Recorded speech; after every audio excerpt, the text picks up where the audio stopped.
প্রিয় বন্ধুরা, আমরা আছি মাসকোকাতে। এটা পর্যটনের জন্য কানাডার একটা প্রসিদ্ধ স্থান, অন্টারিওতে এই মাসকোকা।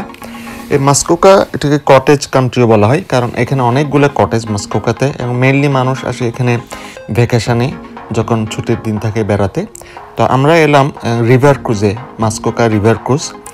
এখানে প্রায় 1 থেকে 1.5 ঘন্টার একটা রিভার ক্রুজ আছে, অর্থাৎ এই শিপে করে, ছোট শিপ, এই শিপে করে আমরা ঘুরে বেড়াবো, এবং সবাই এখানে আসে ঘুরতে, বিশেষ করে এই রিভার ক্রুজে।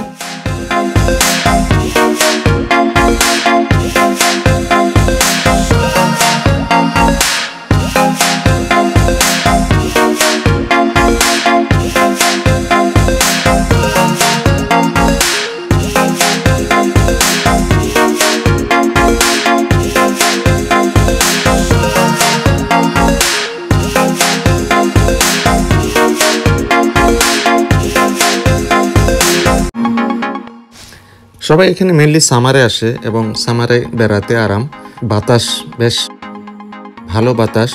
তবে সেই বাতাসটা খুবই বাংলাদেশের যেরকম শরতে বা বসন্তকালে যে নাতিশীতোষ্ণ বাতাস, সেরকম খুব আরামদায়ক। এবং এখানকার যে আমরা ছোট শিপটাতে করে যাচ্ছি, এটাও বেশ আরামদায়ক। এখানে বসার জায়গা আছে, ডেকের নিচে আর বসার জায়গা আছে, সেখানেও উইন্ডোতে সবগুলো দেখা যায়, এবং দুই পারে যে সমস্ত সিনারিগুলো দেখা যাচ্ছে খুবই সুন্দর দুই পাশেই।